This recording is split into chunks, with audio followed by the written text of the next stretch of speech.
Good afternoon, everyone. My name is Futhi Mongwe, and I'm from Play Africa.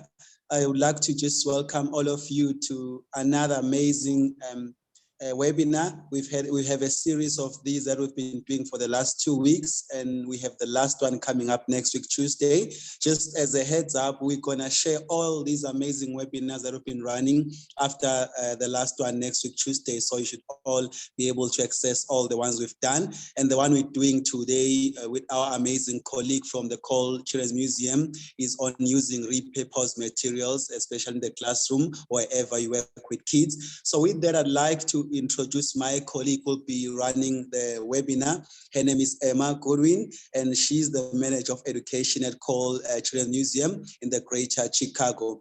Just to give you a brief of why we're doing this and what we're trying to achieve from this, more than anything, we really want to strengthen the relationships between the US and South African children museums, really focusing on expertise that could be shared in terms of successful teacher programs. But more than anything, we also want to provide opportunities for experts in America in the areas of STEM to really engage with South African experts as well on really figuring out the best ways of implementing high quality STEM and climate change programs for children. So without wasting any further time, I'll officially hand over to my colleague, Emma Godwin. Thank you and welcome everyone. All right, thank you so much, Futhi, for that introduction. Again, my name is Emma Goodwin, and I am so glad to be here with all of you today. So this is the second installment in a series of webinars that we're doing STEM in the ECD classroom. And today we're going to be focusing on using repurposed materials. And I'm really excited to dive in with all of you here today. So my name is Emma Goodwin, and I'm the manager of education at Kohl Children's Museum of Greater Chicago. I graduated with a Master of Arts in Teaching Early Childhood Education in 2019. And at the time that I was working through that program, I was also the teacher of students 3 to 5 years old. And so both in my classroom as a teacher and throughout that program, a huge focus of what we were doing and working on was focusing on classroom design and classroom materials and the things that we fill our classrooms with. And in addition to that, here at the Children's Museum, it's a huge focus of everything that we do is trying to make sure that we are being good stewards of the environment and continually figuring out ways to use materials that we might not see an immediate use for with children. So my favorite repurposed materials to use with kids are food containers, wooden pieces, and cork.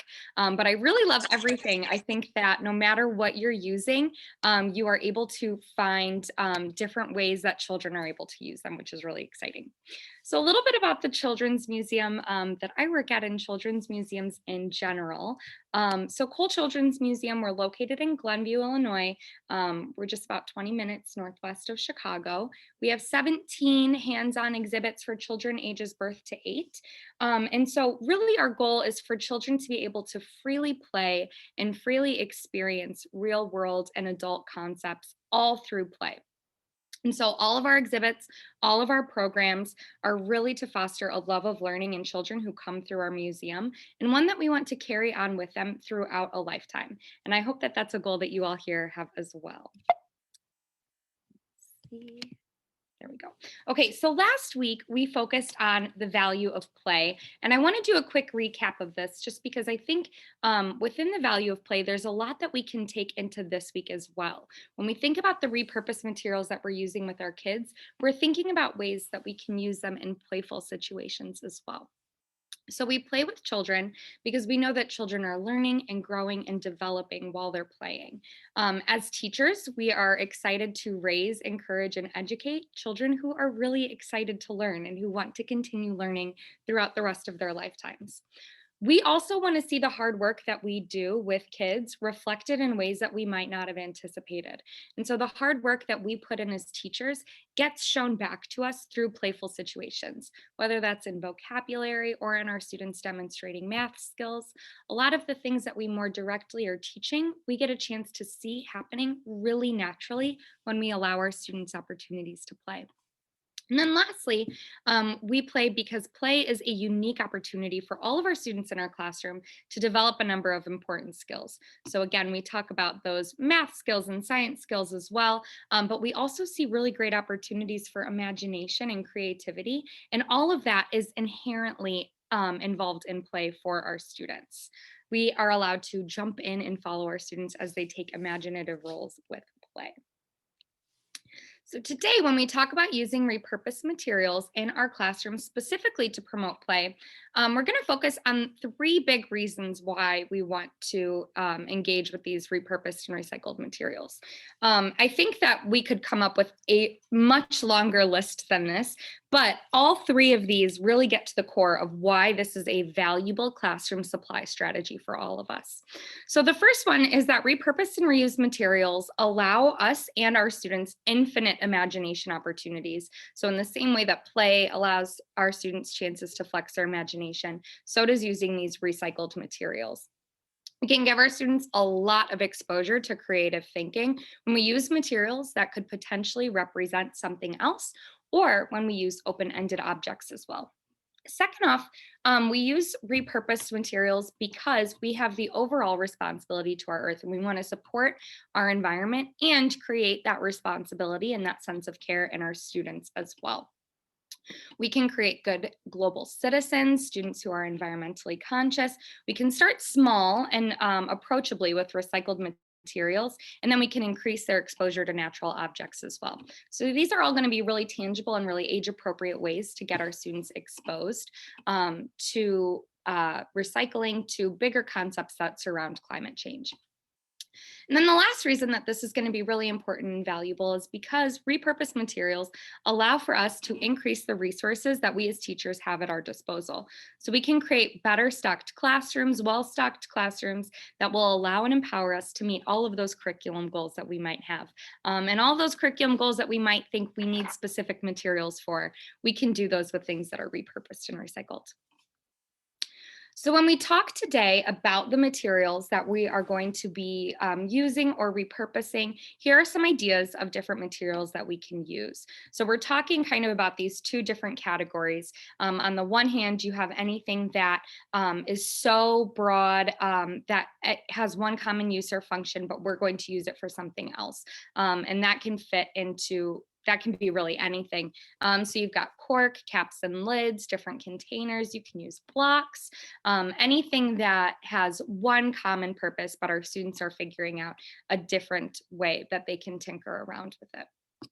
The second thing that we're going to be looking at are things that are natural materials, things that are so common and so accessible that we can easily repurpose them without making a large environmental impact or a large footprint. And so that's going to be things including leaves, sticks, rocks and stones. For this specifically, we're really looking at anything that's already on the ground. We're not picking anything, and things that are not going to be damaging if we take them away from that environment. So we're going to jump into our first reason why we use repurposed materials, and that is to support the imagination of our students and to create more creative opportunities for them as well. So I love this quote from Dr. Karen Walker from The Power of Playful Learning in Early Childhood Education, and that is that open-ended materials leave the possibilities endless. Plastic or wooden pretend food only limits what children can conceive. A stick becomes a sword to slay dragons, a spoon to stir a cauldron, or a pony to ride. And so on the screen on the left-hand side, you'll see a tomato and a slice of lettuce, like plastic toys that we might see in different classrooms. And on the other side, you'll see some tree slices as well as some tree bark. So these materials, I think, really represent this quote well. You'll likely never see a tomato slice. You probably won't see a child taking them and building with them. If you do have these in your classroom, you probably don't have enough of them where children could alternate them and use them to explore patterning. A child will probably never take a tomato slice and come up to you and say, I made you a birthday cake and I put 5 candles in it. You'll probably see the tomato slice and the lettuce being used as a tomato slice and lettuce. And that is great. Those are very valuable toys. They are not bad toys. Play food can be super, super valuable and an exciting resource to have in our classroom. But that doesn't mean that it's not also limiting. And more importantly, the reason that we bring this up today is because it's okay if you don't have these things in your classroom. These toys can provide a benefit, but if we are lacking them, there is nothing wrong with the materials that we can use instead. The tree cookie can be a tomato, the bark can be lettuce, but it can also be building blocks, the pieces of a roof, the raft to cross a river. We can empower and follow our students on these imagination experiences where these pieces can be anything that they are picturing. And so when we provide these open-ended materials, we are giving those students that opportunity to create. So we're going to watch an example of this in action. This is from the Erickson Institute Early Math Idea Library. So this teacher is going to be speaking to the child mostly in Spanish. The child's going to be answering in English primarily. There are going to be subtitles on the screen so you can follow along, but we're also going to do a quick recap afterwards. And before we watch this video, I would just like to preface it and say that in this example, the teacher is using or the child is exploring with blocks. And so whether or not you have blocks in your classroom, the purpose of value in this video is that anything that is open-ended can turn into something else. So whether it's blocks or pieces of paper or rocks found outside, when we give our students these open-ended things, we're giving them more imagination experiences. Expired. Okay, guys, we need to find it. They look like pieces of sandwiches. They look like pieces of sandwiches. Igual que cuando cortas un emparadero. Ajá. ¿Y qué pasa si las separas? ¿Y si las juntas? They're so tiny. Eat it. Wait, you kill it in your soup. I like you can like this. Look. Me gusta comérmelos entero. Sí, entero, así. So, Giovanni, ¿ese es igual que el otro? This is a big. You know, this is a little triangle. Oh. Y entonces, y si los juntamos, ¿son igual? Cuando los juntamos.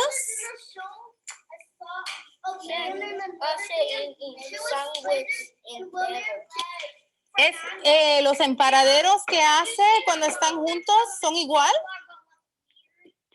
¿Cuál emparadero me vas a dar a mí? ¿Me das este o este? ¿Este? ¿Ese? ¿Ese es el que me vas a dar? I don't know which one to pick. I'm just gonna pick this one. ¿Ese es el que me vas a dar? Ok. ¿Pero me lo voy a comer entero o me lo voy a comer? A mí no me gustan los emparaderos cuando se cortan a la mitad. Yo quiero un emparadero entero. ¿Me puedes traer uno entero? No me gusta cuando están a la mitad.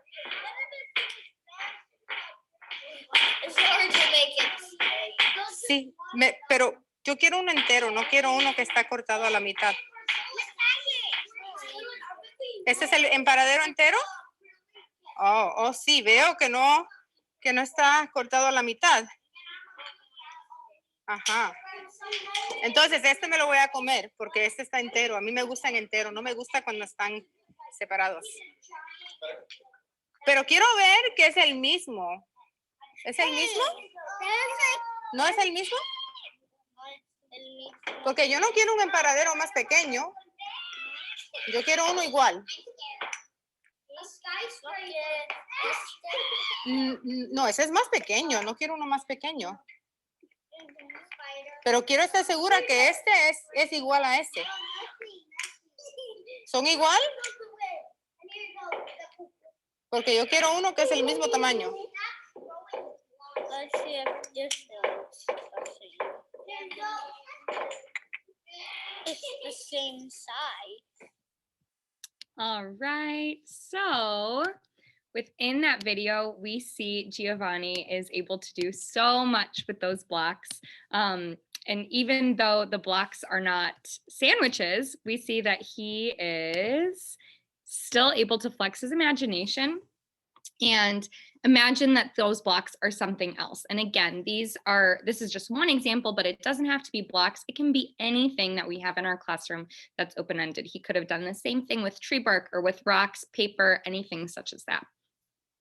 So in case it was hard to follow along, I do want to do a quick recap of what we saw in this video. So the child sees two sets of triangle blocks, two that combine to make a rectangle and two that combine to make a square.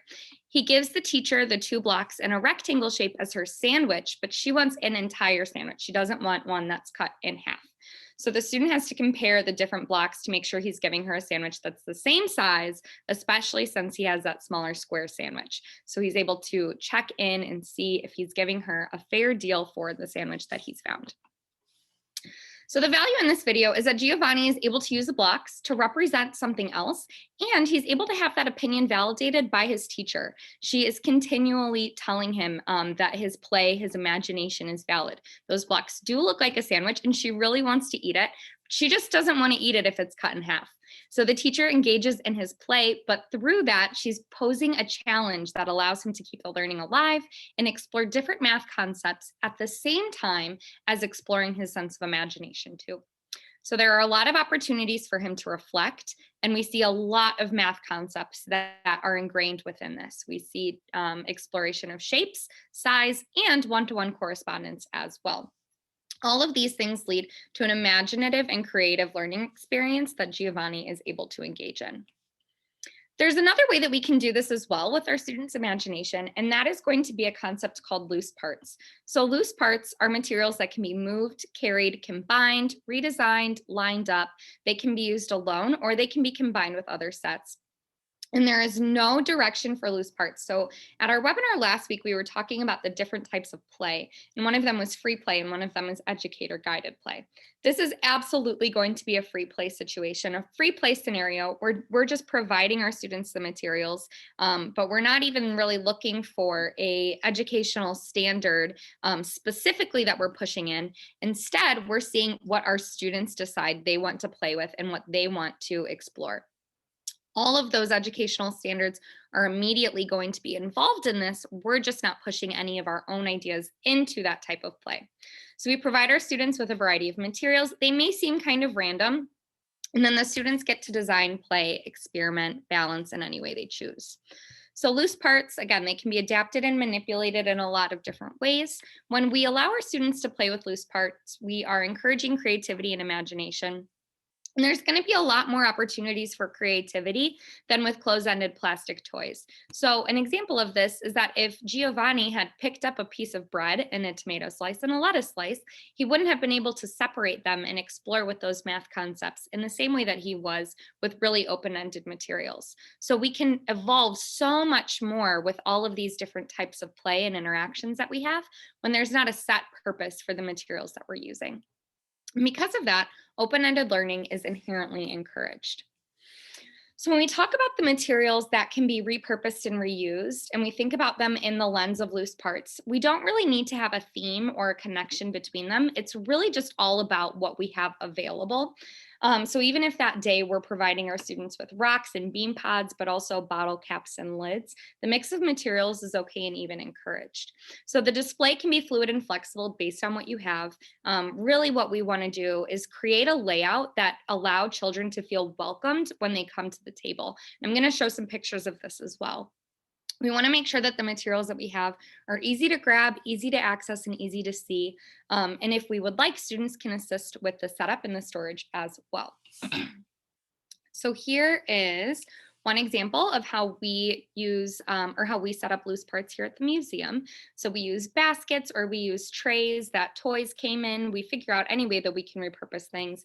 You can see that the educator that we've got, her hand is laying over a picture frame, and that's one of the things that we use in loose parts play.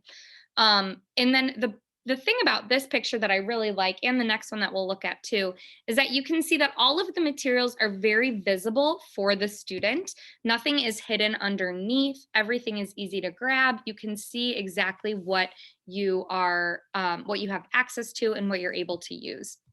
This might be a slightly different experience if all of the clothespins were buried underneath the moss and it was more difficult for the student to have to dig. Instead, we want to make the materials really inviting, really open, so that they know that they can touch and play with everything. And then here are some examples of loose parts in action, what we see happening when we allow our students to tinker around with these pieces. And so on the bottom picture, you'll see that there's one-to-one correspondence happening. There's color matching, there's exploration with shapes and balance and height. There's sorting by height as well. On the right-hand side picture, you see that there's an X with the napkin rings and shells. That's teaching symmetry and patterning as well. And so you see that these skills and these STEM concepts that we want to expose our students to are inherently involved in this type of open-ended play. So we're going to watch this video on facilitating loose parts play. And so this is a video about a teacher that we see doing a loose parts story time with her students. And so we're going to watch what the students come up with and how they decide to play and explore with the different types of loose parts that they see.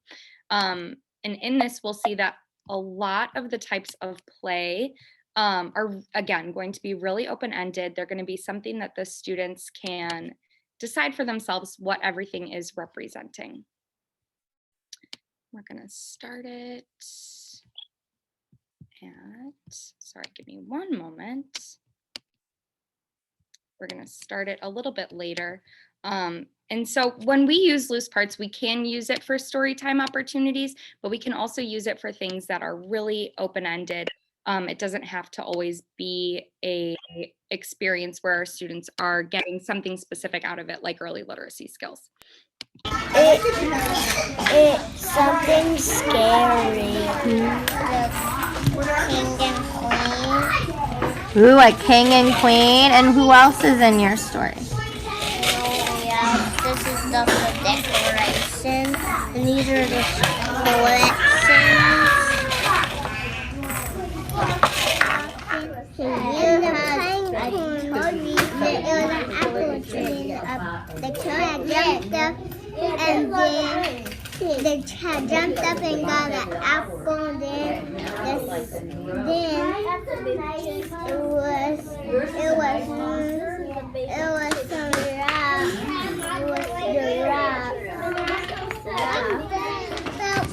So beautiful. And the rain came down, and then it kept on raining, and it got beautiful and beautiful and beautiful and beautiful. So beautiful. And it can't stop raining, and it's beautiful, beautiful, beautiful, beautiful, beautiful. Rocket ship going to the river and fast. Now it's built. Now go into the river. Like a The babies are very sad. Oh, baby. Come on. Oh, the birds are flying away. They're flying. It's a superhero bird, and then Swiper just stole all the chicks. And then the mama bird said, "Oh no, where all my chicks went?" And then that's the part of the story. I have a lot. All right. So within that video, we see that students are really able to imagine what each piece that they're working with is going to represent. And so again, we don't have to use them for a specific storytelling activity. It can be used for anything. It can just be used for play. And then the other piece of that is that these, the materials that we're using are not fixed. They can be anything. It can be paper clips that you find or rocks that you find outside. It can be whatever we have access to. And it can change from day to day as well.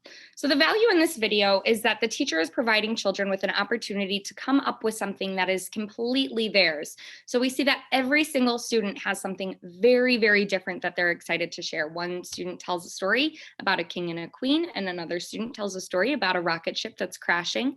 And another child uses them as different birds, a mama bird that's trying to protect all of the baby birds. So with these variety of materials that would otherwise not really be connected to each other, the children are allowed opportunities to stretch their imaginations as well. Within this, and within any loose parts play, children have a chance to evolve their conversation skills and their vocabulary skills. So we see that one child is saying beautiful and beautiful, and that is big vocabulary that we're able to see our students stretch and ingrain into their conversations in a natural way, as well as getting more confident with different sentence structures. And students are lastly able to develop early literacy skills. So again, whether we use it for storytelling or not, by telling and planning their own stories, or by telling and describing the loose parts that they've designed, they're able to develop those literacy skills and communication. So we're going to end this segment with this quote from the STEM Seeds curriculum from page 26. So the use of open-ended materials encourages creativity and problem solving in young children. Objects that can be moved, combined, taken apart, put back together. They help foster critical thinking and confidence, just like we've been talking about. So when you're looking at items, look through them with the eyes of a young child and think about recycled objects as low-cost opportunities for children to express their creativity and to reduce waste. And so with that, we're going to go into our next segment with that as a great bridge forward. And that is how we can build a sense of environmental responsibility and create that drive within our students as well as they are moving forward as stewards of the environment. So I love this quote from the STEM Seeds curriculum as well. We're going to look at first one of the objectives from the STEM Seeds curriculum, and these are on page 4.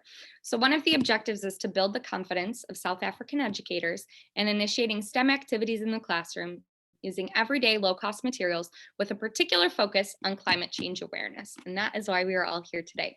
This is also on page 4, but it's not one of the objectives. And it says, everyone can help encourage the next generation of South African scientists, coders, engineers, mathematicians, and inventors. I love this goal. I think it's, first of all, one of the big goals of the curriculum is that we can begin developing the skills that each of these roles require now in early childhood education. And exposing these concepts to our students now creates those mini scientists and explorers and investigators, which is really exciting when we see all of those skills come out in our students. There are elements in each of these roles and everything that we want to be exposing our students to also. And then also when you think about these roles or professions, one of the key skills that they need is looking at a problem and discovering how to fix it only with the materials that you have on your disposal. So a lot of that comes down to resourcefulness. And so whether those things that you're able to use to fix a problem are reused, tinkered with, or altered, all of that is something that we can start developing in our students now. And then this last quote is from page 20 of the curriculum, and that is that recycling is one of the best ways we can help young children prepare for the future related to climate change. And that can be something that's really daunting, really scary to start to think about with young learners. But when we reuse and repurpose materials in our classrooms, we are developing that sense of environmental stewardship and responsibility for our students in a way that is age appropriate and approachable. So we can do this in 2 different ways. The first is that we can stock our classrooms with recycled and repurposed materials that otherwise would not have been used. Another thing that we can do is we can put items from nature in our classrooms. So this is going to inspire, again, that sense of environmental responsibility, that civic duty as well. And we're going to see that come from the two different directions. And then with that heightened exposed to nature as well, we're increasing their appreciation and their connection to the natural world. And then we're going to look at these quotes as well before we watch a video. So nature provokes children into thought, action, and formulating their own ideas. We want to give students the opportunity to observe what the children are interested in nature by asking open-ended questions. That's one way that we can increase that environmental appreciation. And providing children opportunities to care for nature supports a sense of respecting nature and developing empathy. When we do that, we are really going to see long-term effects of our students' understanding of climate change in a way that makes them more passionate about it. So we're going to see this video as well. And I think this video really nicely combines everything that we've kind of been touching on so far. We want to, we're able to use these different materials that we're looking at, these nature materials, in ways that are going to expose them to loose parts, but also in ways that are going to continually increase their exposure to nature.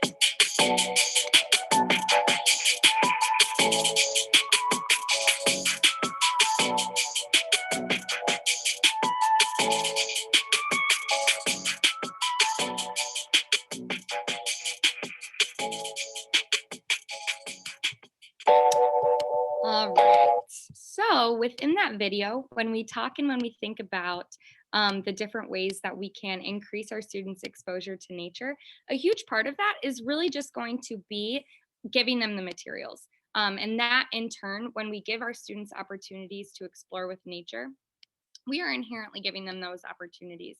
Children are naturally very curious when it comes to nature. There's not a whole ton that we have to do other than ask them the questions that are going to continually push their learning and give them opportunities to explore even further. So the value that we see in this video is that the children are able to develop an imaginative creation out of all of the different natural materials that are at their disposal. So we see a rock people house, and within that rock person house, we see balancing skills that are being tested out. We see engineering skills. We need to create a sturdy and functional structure, and we see all of that constantly being developed throughout this process for the child.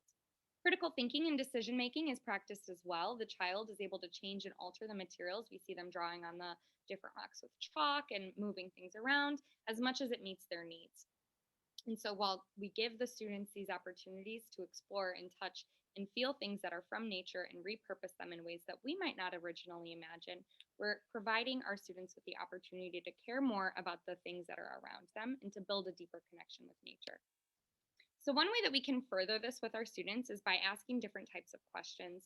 And we again talked about this last week when we explored how we can create playful learning situations and the questions that we can ask then.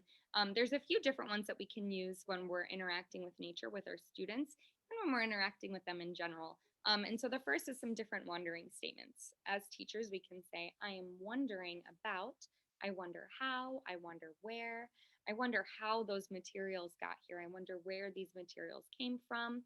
I'm wondering about this rock. What about this rock do you think you could tell me? All of those are examples of different wondering statements that are going to provoke and inspire children's thinking. The next is going to be different leading questions. How do you think we could? Could you tell me about? These are questions that are going to help to elevate and bring our students to the next stage of play with the materials that they're using. And then the last is going to be investigative questions. What would happen if? And this is similar to leading questions. We're trying to see what's going to happen with our students' different provocations, with our students' different investigations, with their explorations. What would happen if you put this tree block on this side and this tree block on this side? If they want to explore it, they are invited to, but we're also allowing our students opportunities to explore as they would like. And all of these things are going to really push the sense of natural connection with our students. And lastly, for today, we're going to talk about how we can use these materials to create and maintain classrooms that we really might want. And so we're going to start off with this classroom conundrum that we see all the time that I felt really deeply when I was in the classroom, this sense of frustration at seeing classrooms and photos of classrooms that maybe had larger budgets or more materials at their disposal. This can be so frustrating to see. It almost feels a little bit helpless that your classroom will never have some of these resources, and this sense of uncertainty of how you can continually create these open-ended learning experiences and these playful learning experiences with your students if you don't have the materials that you really want. I also found it kind of frustrating when other teachers or administration would say things such as, you don't need materials to have a functional classroom, and they would just use that as their statement and leave me to figure out the rest of it. It is a true statement. You don't need all of these materials to have a really great classroom, but when it's said alone rather than as a lead into suggestions, it can be really demoralizing, and it can be hard to figure out what your next step is going to be to make that a reality. So hopefully leaving here today, we'll create some actionable ways that you can create classrooms that feel well stocked and that allow you to feel like you have autonomy and control over the materials that you're using in your classroom. I want you all to know that we can create the same lessons and yield the same results with recycled and repurposed items while still allowing for more imagination opportunities than we might see with materials and items that are super fixed. When we focus on the lesson or the objective that we want our students to learn first and brainstorm materials that make that learning goal possible, we're able to create endless opportunities for exploration and curriculum. So when we see something like this graph, for example, with the seahorse, the lobster, the starfish, and the crab, we can create those graphing opportunities with our students as well. So one way that we could do this is we could use our students physically as the graph. They could stand in different rows. For me, I had 3 to 5 year old students, and I could have made a graph based on who was 3, who was 4, and who was 5. That's so exciting for the kids as they get to really experience the math happening live. They get to be the manipulatives. They get to be the thing that represents one data point. And that's cool for the kids. They feel really connected to what they're learning about, and they feel powerful in what they're learning about as well. This could also be rocks or shells or sticks or different colored pebbles.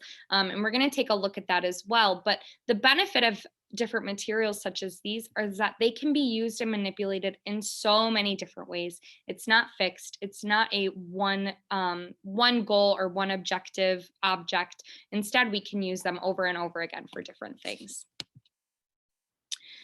Repurposed and reused materials can replace or supplement the educational materials for the educator guided activities. So when we're thinking about materials that we want to create for our lessons, we can use repurposed and recycled materials instead. So this is one example. This is during nap time for my students. I needed a quiet time activity for them. So I wanted to create something that was going to allow some of my students to explore different letters. And this was not something that every student was able to do. I just used it for a few. And so what I did was I took an old box and I had cut slits in it and wrote the lowercase letters on the box next to the slits. And then I used different sticks that the students were able to stick into each of the different slits that matched up with the uppercase letter. So this is just what I had at my disposal. The craft sticks could have had the letters written on instead of the foam stickers that I had. They could have been written on spoons or written on paper and taped to a stick. The opportunities in this are endless for how we want to create. It's totally based on what materials we have that are accessible to us. And this was a huge hit with my students. They were able to explore different colors. They were able to explore one-to-one correspondence. They were able to practice their fine motor outside of the literacy skills that we see. But repurposed and recycled materials can also be used to fill out our centers or for free play situations as well. We will see inherent STEM skills with our students when we engage in these different reused and recycled materials. And so these STEM skills, again, are going to be science, technology, engineering, and math. The science concepts that we'll see are observing, comparing, classifying. These are all things that are laid out in the STEM Seeds curriculum on page 33. And the math concepts that we'll see that are on page 42 are going to be things including sets and sorting, patterns, number sense counting, measurements, shapes, data analysis. These are all things that you see these students working with on the right-hand side of the screen. So we've got one-to-one correspondence, which is number sense and counting. We've also got sets and sorting, and there's some different There's some different counting skills in there as well, as we're able to fill up the different 10 frame. In my classroom, actually, we had rocks and shells required in the science area. So when we're able to use these repurposed materials, we are giving our students inherent opportunities to observe and compare the different things that they see. This also gives us an opportunity for increased resources in our classroom. And so this is one example, but maybe you don't feel comfortable having your students pick different flowers, and that's totally fine. When we give our students opportunities to help in the material collection, we're giving them more autonomy and more control over what is in their classroom. They feel more powerful, they feel more connected, and then they want to take care more of what they see. When they want to take care more of what they see in those natural materials, they want to take care more of the environment outside as well. So the materials that we find can be used temporarily for their search. This can be an educational opportunity and experience for our students, but they can also be kept in the classroom for future use as well, depending on the environmental impact that they'll have. So if you have a ton of rocks outside at your disposal, you can have your students collect some of them and bring them inside. It's so exciting for them. It also draws them into the area that they want to go into.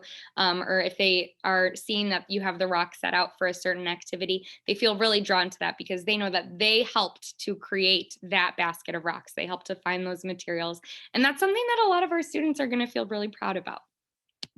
So we're going to watch one last video today, Sorting Rocks with Child 31, and we're going to see some of this in action. We're going to see an example of how our students can explore with the different materials that we give them in a way that's super open-ended and allows for our students to practice different STEM skills as well. Can you make some other kind of groups with those rocks?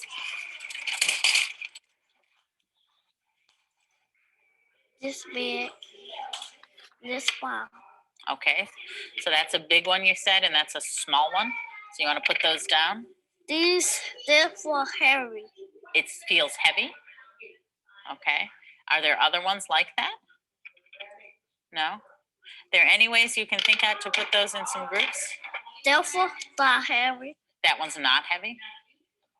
They're for heavy. That one's heavy. They're for not. That one's not heavy. No. No. So is there any way we could put these in groups? Because you can put the group. I like the big ones in the group. You want to put the big ones in a group? Are those the two big ones? Are there any other ones that are big ones? That's a big one. You can put your big ones down and we can see them. Are those all the big ones? So these are the big ones? What about these ones? I want to do these now. So then what are these ones? These are the big ones you said. What are these ones?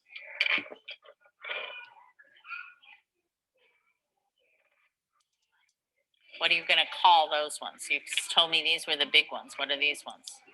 Small ones. They're the small ones. Okay. You're going to line them up?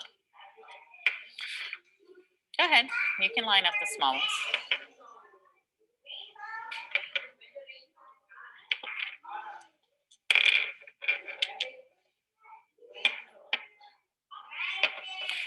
So you said this line is the big ones and this line is the small ones. All right. So within that video, we see so many opportunities for the student to explore with different sorting concepts as well. So the value that we see in this video is that the child is able to define her own attributes and she changes them around. She at first says that there is heavy rocks, and then eventually she changes that into a sort between big and small. The teacher is continually validating and listening to the categories, agreeing with this child on where the rocks fit, and she never double checks or corrects the work that the child is doing. She is allowing the student to completely decide for herself which group each one goes into. Math concepts are explored in a hands-on way, but science concepts of observing and describing, just like we were talking about, are also ingrained in this as well. And then the natural materials that are no cost are used for an educational purpose that is not fixed. So today we are using these materials for sorting between big and small, but tomorrow these rocks could be used for something totally different. They could be used for loose parts. They could be used for a different weight exploration. It could really be anything. There is no limit to how we can use these different rocks. So these are just some ideas that I came up with for what we can do for curriculum in our well-resourced classrooms using repurposed and recycled materials. So using random items you find in the classroom, you can create a literacy, math, or science sort. That's one thing that you see happening in this picture in my classroom. So we had a reused a repurposed garbage can, I guess. And so it was a flap lid garbage can. We named her Lily the letter chomper. You could use a paper bag, you could use a sock, you could even just have things sorted out. But we wanted to explore different literacy and math concepts in a really playful way. So Lily would come out, she would decide what she was hungry for that day, and anything that she was hungry for, she would open up her flap and she would say, nom, nom, nom, nom, nom, and she would eat all of the things that the students wanted to feed her, or she would spit out the things that really didn't taste good. So this day, she was ready to eat anything that started with the M sound, such as magnets and markers, as students whose names started with M. But in the back, you can see an orange, you see different things that did not start with M, and Lily spit those out. She was not excited to eat the different things that started with a different letter sound. You could do this with anything. You could do this with things that are circular. You could do this with things that, if you're teaching your students about colors that are red versus other colors, you could do this with things that are heavy and that are light. And Lily, or whatever you decide to name your creature, is able to eat any of those different things. It's a really playful way for our students to explore these concepts. You can also bring out different fixed materials. So rocks, caps, cups are some examples. And you can ask students to measure items with these different materials in the place of a ruler or something. They're able to take the different caps or rocks and hold them up to their hand, say how many caps long is your hand, and do some measuring there as well. Another one that you could do is you could take flat pieces of things, have students set them up at angles, roll slide objects down them at different angles, and see what items go quickly, what items take a little bit longer, see what happens when you change the angle as well. Inherently within that, you see that students are exploring gravity, physics concepts, and those might not be words that we're saying to our students in the middle of this play, but it is things that they are bumping up against and beginning to explore. All of those are going to be inherent in these different explorations that we're doing with our students. So just to wrap everything up that we've been exploring today, there's so many reasons why we use repurposed materials, and all of them are really interconnected. They're so related to each other and they coexist really nicely. So we use repurposed materials. They allow us to create classroom environments where our students feel really connected, in control, and like they care about the materials that we use. And because of that, because of the way that they feel connected to the materials, they feel connected to their worlds as well, especially with those natural materials that they bring in. It inspires that connection with the outside world too. They also allow us to increase our students' appreciation and ownership of their school supplies and of the environment. And our students are inherently provided with infinite imagination opportunities with reused and repurposed materials. And this is a skill that's going to be really necessary in an evolving world that's constantly changing. And we see that in those different jobs, those different roles that we want to create and inspire within our students. So thank you so much for joining us today. We've got one webinar left, and we are so grateful again to be invited here to talk with all of you from Play Africa. We're excited to be invited by Play Africa and to be talking to all of you educators all over the country. So our next and final webinar is going to be next Tuesday on designing and building. We're really excited to talk about this with you as well, and to keep delving into all of those different STEM concepts throughout the course of our next webinar. So I believe if there are any questions, you can feel free to put them in the Q&A or in the chat. But again, thank you so much for having me today. Thank you so much, Emma. Yes, as Emma said, if you have questions, please pop them in the Q&A. There was one earlier about the loose parts play. Yeah, so it says, were the loose parts created by children with no guidance, the symmetry one? Yes, so here at the museum, we have students that come in from all ages, so 0 to 8. So you do see different demonstrations or different ways that loose parts are created and designed. But yes, all of the pictures were created by children with no guidance.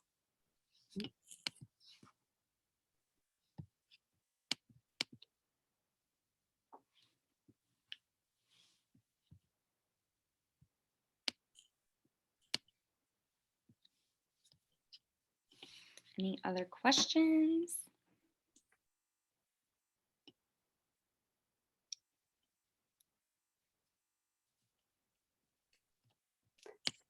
I have a question about your loose parts play at the museum. Yeah. Do you get out a wide variety of materials, or is it better to start with just a few, or what's the best way to start? Yeah, I think it really depends.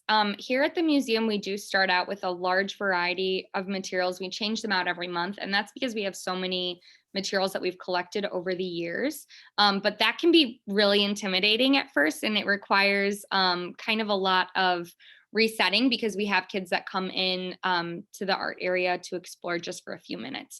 So it's okay to start out with just 1 or 2 materials that you have for the day and start small. As your students become more confident with the materials, you'll see that they might be curious or want to explore with more. But it can even just be 1. It can be exploring how the children are interacting with caps for the day. It does not need to be anything super involved or super elaborate. Okay. Any other questions?